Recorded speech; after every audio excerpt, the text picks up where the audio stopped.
Halo semuanya, Assalamualaikum warahmatullahi wabarakatuh. Kembali lagi bersama saya. Pada hari ini kita akan membahas materi pelajaran dengan judul Sistem Organisasi Kehidupan Makhluk Hidup, yaitu materi pelajaran bab 1 kelas 7 SMP di semester 2. Nah, ini hanya untuk part satunya saja ya teman-teman. Jadi kembali lagi bersama saya, bersama Kak Sigit, hanya di Like Education.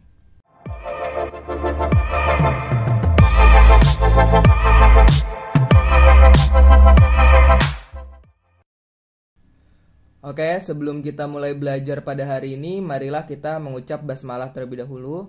Bismillahirrahmanirrahim. Ya, jadi teman-teman, hari ini kita akan belajar bersama mengenai bab 1 kelas 7 SMP semester 2 ya, dengan menggunakan buku ini ya, teman-teman. Jadi kalian kalau misalkan di rumah terus punya buku seperti ini ya, buku IPA seperti ini kelas 7 semester 2, silahkan dibuka, kita belajar bersama. Nah, bagaimana kalau tidak punya buku seperti ini? Sebenarnya materinya sama ya, teman-teman. Jadi materinya itu sama. Jika tidak punya buku yang covernya seperti ini, maka buka saja alat tulis, kemudian buku tulis kalian, kemudian mencatat hal-hal penting yang nanti Kak Sigit akan sampaikan, seperti itu ya. Jadi langsung aja kita mulai belajarnya, oke? Silahkan duduk dengan posisi yang terenak kalian, boleh duduk, boleh tiduran, terserah, pokoknya yang asik aja bagi kalian di saat kalian pengen belajar kayak gitu. Oke, kita mulai ya. Jadi hari ini kita akan membahas tentang ini, teman-teman. Bab 1, Sistem Organisasi Kehidupan Makhluk Hidup. Sistem Organisasi Kehidupan Makhluk Hidup. Tapi gak semuanya kita habisin ya kayaknya hari ini, karena ini baru part 1. Oke, kita masuk bab 1, Sistem Organisasi Kehidupan Makhluk Hidup. Jadi cara belajarnya gimana? Kak Sigit akan membaca per paragrafnya. Jadi per paragraf akan Kak Sigit baca. Jika ada hal-hal yang menurut Kak Sigit itu mesti dibahas, mesti Kak Sigit jabarkan lebih dalam, maka akan Kak Sigit jabarkan. Tapi kalau misalkan kayaknya ini di paragraf ini biasa aja deh, maksudnya nggak perlu dibahas panjang gitu, jadi itu nggak akan Kak Sigit bahas kalau paragrafnya itu tidak perlu pembahasan panjang. Nah, terus kalau kalian mau mencatat, Kak Sigit ini berarti apa aja nih yang perlu dicatat kayak gitu dari paragraf yang Kak Sigit jabarkan. Nah, yang perlu dicatat adalah hal-hal penting yang Kak Sigit sebutkan, seperti itu. Jadi jangan kamu tulis semuanya nih, paragraf ditulis semua di buku tulis, enggak. Jangan seperti itu ya. Oke, langsung aja kita mulai. Nah, apakah di kelasmu ada struktur organisasi kelas? Oh, jelas ya, ada. Apakah kamu terlibat dalam organisasi tersebut? Ternyata jika diperhatikan kamu merupakan bagian dari kelas. Oke, kelas kamu juga merupakan bagian dari kelas 7. Kelas 7 merupakan bagian dari SMP atau MTS. Jika ditelusuri lebih jauh, ternyata sekolah kamu adalah bagian dari sekolah-sekolah yang ada di kecamatan dan seterusnya. Artinya kamu sebagai peserta didik merupakan unit terkecil dari organisasi sekolah di kecamatan. Oke, itu awalan doang ya kayaknya ini. Langsung, setelah memahami bacaan di atas, coba perhatikan tubuhmu. Apakah tubuhmu memiliki unit-unit penyusun? Untuk memahami hal tersebut, pada bab ini kamu akan pelajari unit-unit penyusun tubuhmu. Kamu akan mempelajari mulai dari unit terkecil sampai membentuk tubuhmu dan alam di sekitarmu. Langkah awal untuk mempelajari hal ini, coba lakukan kegiatan berikut. Oke, ini tidak terlalu penting ya teman-teman menurut Kak Sigit ya. Jadi kita langsung aja ke paragraf berikutnya. Berdasarkan kegiatan yang telah dilakukan, kamu dapat mengamati struktur bagian dalam katak. Oke, seperti paru-paru, jantung, usus, dan lain-lain. Ternyata, jika ditelusuri, bagian-bagian tersebut tersusun atas unit-unit terkecil lagi. Dengan demikian, urutan-urutan unit-unit ini akan membentuk suatu tingkatan atau hierarki struktur. Hierarki struktur ini dinamakan hierarki biologi yang membentuk suatu organisasi kehidupan. Gambar 1.2 menunjukkan struktur hierarki organisasi kehidupan yang dimulai dari atom-atom penyusun molekul yang berukuran mikro hingga ekosistem yang berukuran makro dan sangat kompleks. Hierarki seperti ini dinamakan biosfer. Oke. Di paragraf ini Kak Sigit akan menjelaskan sedikit ya. Jadi di sini menjelaskan bahwa di dalam kehidupan kita ya, di kehidupan ilmu pengetahuan alam, biologi itu terdapat hierarki, struktur hierarki. Hierarki itu apa Kak? Hierarki itu seperti tingkatan-tingkatan kalau di sini ngomonginnya, tapi Kak Sigit akan lebih sederhana menjelaskannya ya. Ibaratnya kayak urutan. Urutan dari hal yang sesimpel mungkin atau sesederhana mungkin ya. Ini kan tadi dia bilang atom ya. Tuh. Dari hal yang kecil, mikro itu artinya kecil ya. Kalau kalian belum tahu silakan tulis. Mikro itu artinya kecil, makro itu artinya besar. Nah, mikro itu kecil terus sederhana sampai ke makro yang besar dan sangat kompleks. Kompleks itu artinya ribet. Jadi dia tuh disusun dari hal-hal yang ribet. Nah, itu disebut dengan kompleks. Itu bahasa sederhananya ya, supaya kalian lebih mudah paham. Nah, jadi hierarki itu dia tingkatan-tingkatannya. Tapi tingkatannya itu wajib berurutan ya. Wajib berurutan dari hal yang sederhana terus sampai ke yang kompleks, dari mikro ke makro. Kalau misalkan di kehidupan kita kan kayak misalkan dari kakek punya anak, itu ayah kamu punya anak, nah itu kamu, kayak gitu ya. Itu berurutannya. Nah, kita coba masuk ke paragraf berikutnya. Nah, di sini ada gambar. Nah, ini sebelum masuk ke yang bawah ini, kita ke gambarnya dulu. Di sini ada gambar yang menjelaskan tadi ya, yang sebelumnya Kak Sigit sebutin di paragraf yang sebelumnya. Ini gambar urutannya, yaitu dari molekul, terus ke sel, terus ke jaringan, terus ke organ, terus ke sistem organ, organisme, lalu ekosistem. Tetapi menurut Kak Sigit ini gambarnya itu kurang detail, kurang rinci, kurang ada yang hilang. Apakah yang hilang? Yang hilang ini, sebelum molekul itu, ini kan ada molekul. Sebelum molekul ini harusnya ada kayak atom dulu dan sebagainya. Kemudian ini dari organisme itu nggak bisa ke langsung ekosistem. Dia harus ada populasi dan komunitas. Nah, oleh sebab itu Kak Sigit udah nyiapin gambar yang lain yang menurut Kak Sigit lebih detail menjelaskannya. Kayak gitu ya. Oke, jadi kita masuk ke gambar punya Kak Sigit dulu ya. Nah, balik lagi ya teman-teman. Jadi ini adalah gambar yang Kak Sigit punya, yang menurut Kak Sigit ini lebih detail daripada yang tadi punya di buku ya, yang ada di buku. Nah, jadi pertama itu, di kehidupan kita itu tuh kehidupan kita tuh berasal dari sesuatu hal yang berukuran kecil, kemudian saling terhubung, menyambung menjadi satu kesatuan yang besar. Nah, ini urutannya yaitu atom. Jadi atom adalah unit terkecil. Nah, boleh kalian tulis nih. Kalau kalian belum tahu atau di buku kalian tidak ada penjelasannya.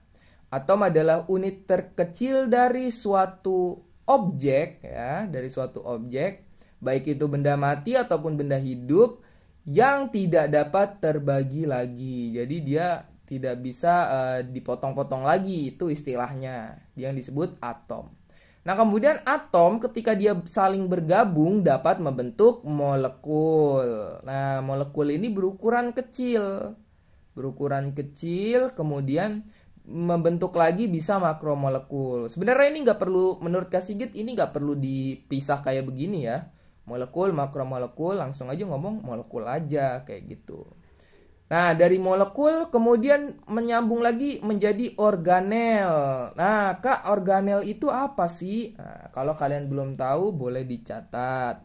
Organel adalah bagian-bagian penyusun dari sel.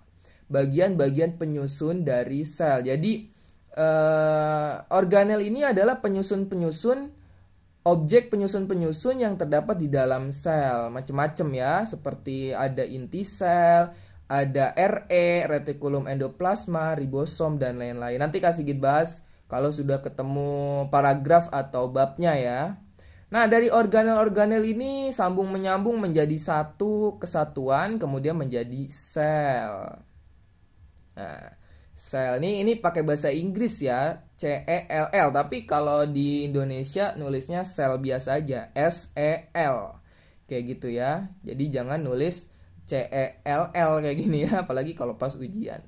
Nah, kemudian dari sel sebelumnya Kak Sigit mau ngasih tahu nih. Sel itu apa? Sel adalah unit terkecil ya.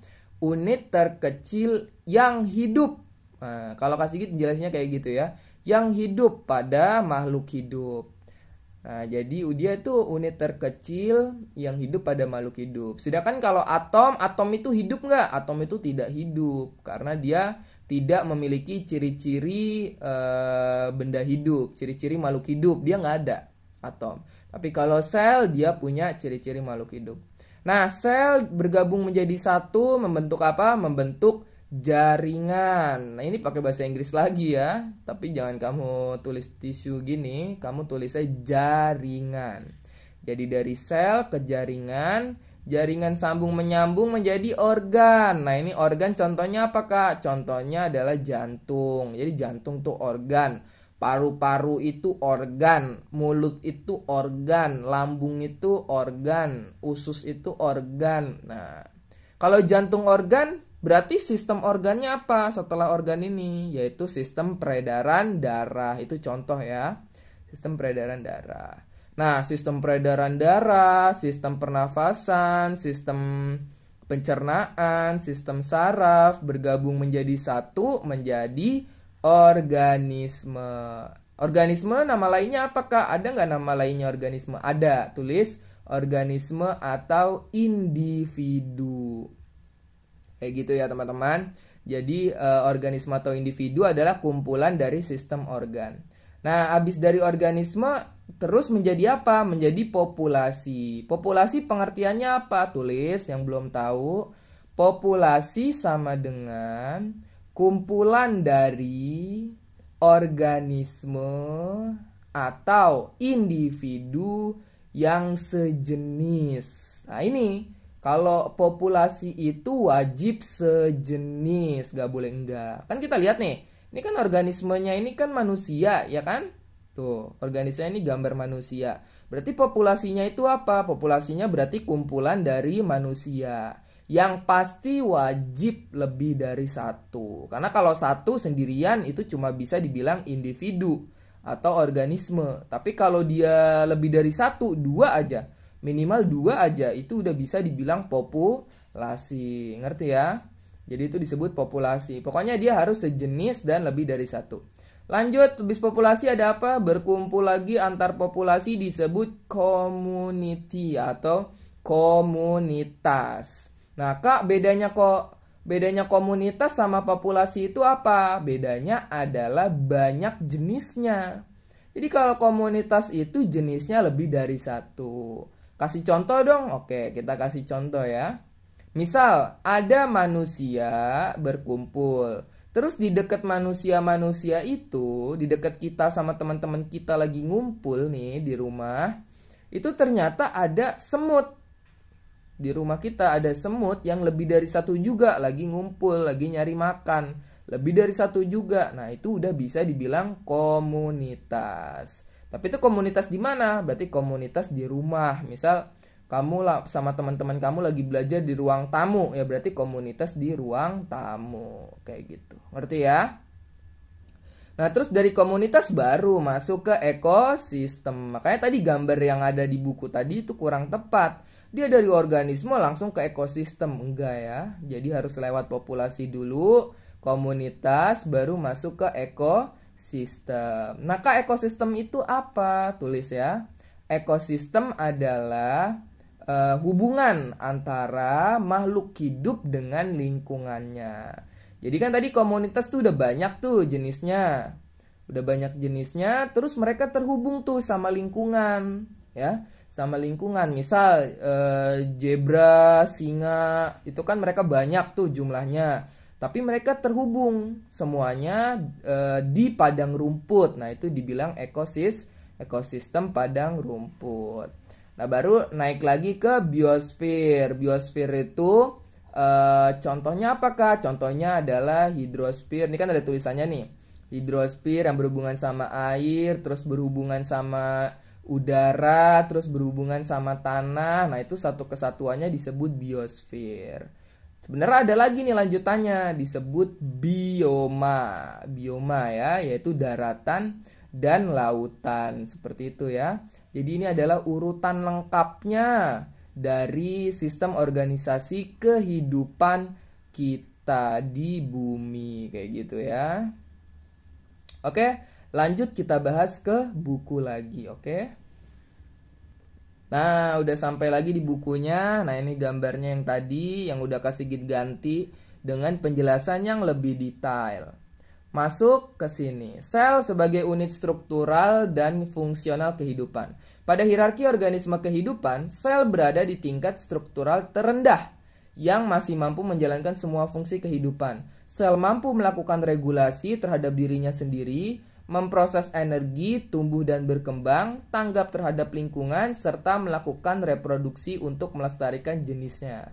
Nah, ini yang tadi Kak Sigit bilang ya, bahwa sel adalah unit struktural terendah yang merupakan unit yang hidup pada makhluk hidup. Unit terkecil yang hidup pada makhluk hidup. Buktinya apa, Kak? Buktinya dia bisa meregulasi. Regulasi itu maksudnya mengatur tubuhnya sendiri ya. Bahasa sederhananya mengatur tubuhnya sendiri, atau bahasa ilmiahnya metabolisme. Jadi dia bisa memetabolisme tubuhnya sendiri. Kemudian memproses energi, dia butuh energi, dia butuh power, dia butuh kekuatan kayak gitu ya. Dia bisa tumbuh dan berkembang. Nah, kayak kita, kalau kita kan kalau kelihatan kan kita bisa terlihat kan oleh mata. Beda sama sel. Sel di dalam tubuh kita tidak bisa dilihat dengan mata telanjang, tapi kalau badan kita, organisme atau individu itu bisa kelihatan. Yaitu kita bertambah tinggi, itu disebut tumbuh.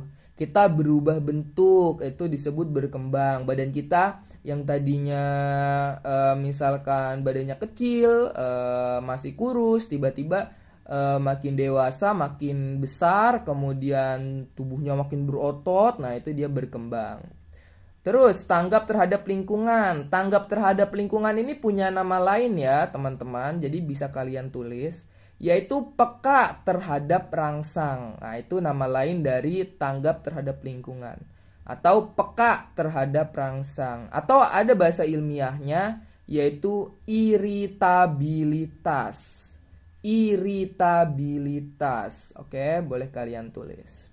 Nah, terus serta melakukan reproduksi untuk melestarikan jenisnya. Oke, lanjut ya.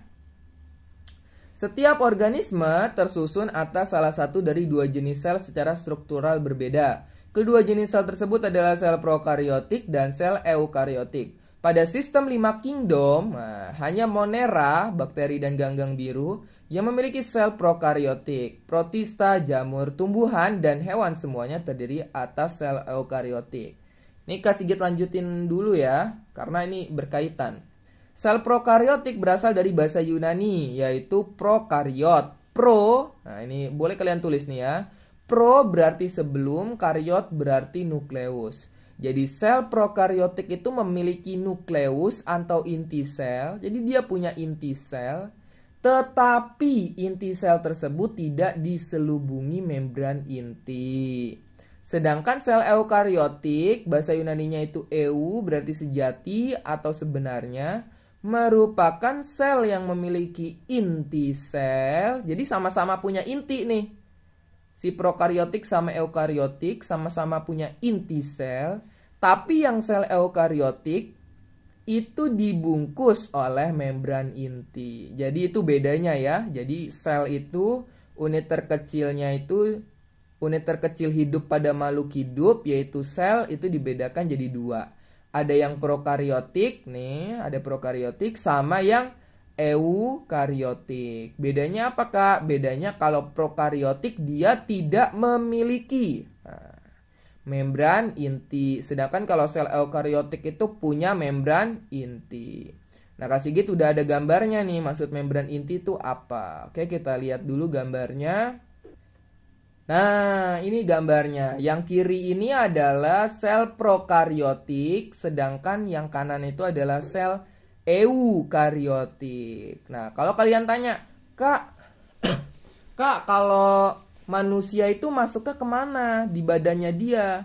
Di badan kita itu manusia masuknya itu banyak terdiri dari sel eukariotik atau sel prokariotik. Jawabannya adalah sel eukariotik. Jadi di badan kita itu banyak sel tersusun dari sel eukariotik. Nih. Sedangkan kalau yang prokariotik itu tadi udah dijelasin ya di buku tadi. Itu kebanyakan lah bakteri kayak gitu. Ini bakteri-bakteri itu bentuknya seperti ini. Nah, yang membedakan itu apa? Yang membedakan adalah ini. Tuh. Ini kan kayak ada bentuk kriwil-kriwil gini, keriting gini kan, teman-teman. Itu di sini disebut nukleoid. Ini sebenarnya itu adalah kromosom DNA atau RNA. Kak Sigit nggak akan jelasin lebih dalam ya, karena belum masuk ke babnya. Jadi hanya menyebut saja yang terdapat di dalam inti sel. Tetapi karena prokariotik ini nggak punya pelindung inti sel, yaitu membran inti, jadi dia lepas nih berserakan di dalam sitoplasma si prokariotik ini, seperti itu. Nah, kalau manusia kalau sel eukariotik kayak gimana, Kak? Nih, kayak gini. Jadi dia terlindungi. Nih, kasih gitu tunjuk ya. Ini terlindungi oleh membran inti. Jadi membran inti itu adanya di sini. Kak, bukannya membran inti yang ini nih, tuh yang ini. Bukan ya. Jadi ini bukan membran inti. Tapi ini selnya Kak Sigit rasa ini sel tumbuhan ya. Sel tumbuhan karena bentuknya yang agak nggak bisa ya, ini emang gambarnya kurang jelas ya. Nah, jadi bukan yang ini ya, bukan yang luar ini membran inti, bukan ya, tapi membran itu yang di dalam, karena nukleus itu yang ini, kemudian di dalamnya ini terdapat kromosom, terdapat DNA. Nah, ini tersusun rapi, dilindungi oleh membran inti, sedangkan sel prokariotik tidak. Seperti itu ya teman-teman. Oke, kita balik lagi ke buku. Nah, itu ya, ini udah. Ini tadi boleh kalian catat contoh-contohnya 5 kingdom. Kak, kingdom itu apa? Kingdom itu kerajaan. Jadi kehidupan kita itu dibagi-bagi menjadi kingdom supaya lebih lebih rapi kayak gitu. Maksudnya apa, Kak? Maksudnya gini. Jadi ada makhluk hidup yang masuk ke monera, contohnya bakteri. Ada yang masuk ke protista, ada yang masuk ke jamur, ada yang masuk ke tumbuhan, ada yang masuk ke hewan. Kalau kalian tanya, terus manusia masuk ke kemana? Nah, manusia itu masuk ke kingdom hewan. Lah kok kita disamain sama hewan? Nah, bisa kalian nanya gitu. Itu karena kita lebih memiliki persamaan yang banyak terhadap hewan. Kita kan nggak sama tumbuhan, agak jauh banget kan, bukan agak lagi, jauh banget malah, nggak sama kayak hewan, kayak tumbuhan, makanya kita masuk ke hewan. Langsung kita masuk ke berikutnya. Nah, di sini kasih baca dulu ya. Sel prokariotik terdapat pada bakteri, termasuk cyanobacteria. Sel prokariota strukturnya lebih sederhana yang tadi ya daripada struktur sel eukariota karena tidak mempunyai organel yang terbungkus membran. Batas sel ialah membran plasma. Di luar membran plasma terdapat dinding sel yang cukup kaku dan seringkali berupa kapsul luar yang biasanya mirip jeli. Sebagian bakteri memiliki flagella dalam kurung organel pergerakan, pili dalam kurung struktur pelekatan, atau keduanya yang menonjol dari permukaan sel. Oke, kita lihat di sini ya. Nah, ini contoh dari prokariotik ya. Contoh dari prokariotik. Yaitu nama makhluk hidupnya adalah Bacillus coagulant. Nah, di sini ada pili, terus ada ribosom di dalamnya, membran plasma, dinding sel, kapsul. Terus ini kapsul ya, tuh yang di luar ini. Kemudian ada nukleoid. Nah, yang tadi yang kasih tunjuk di gambar yang sebelumnya itu nukleoid yang isinya itu DNA, tetapi dia tidak dibungkus membran karena ini termasuk prokariotik. Masuk ke berikutnya.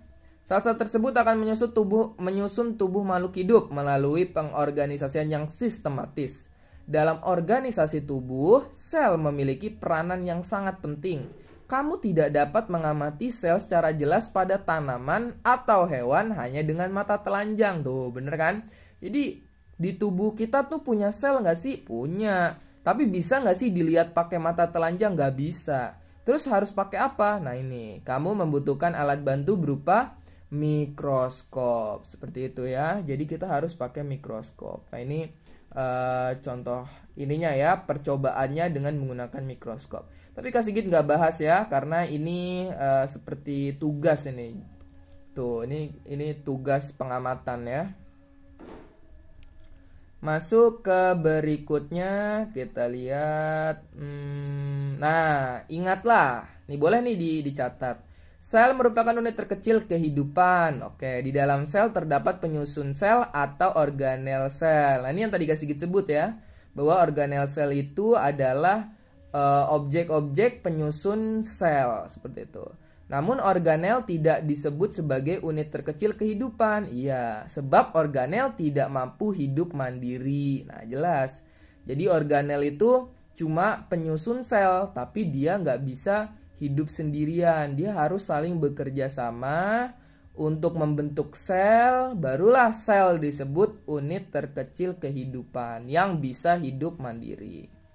Terus, makhluk hidup bersel satu dapat hidup mandiri dan dapat mencukupi kebutuhan hidupnya, seperti energi, mineral, dan sebagainya. Nah, masuk. Umumnya, sel berukuran mikroskopis, namun ada sel yang berukuran makroskopis, seperti telur burung unta dan sel saraf jarafah, yang memiliki panjang lebih dari 1 meter.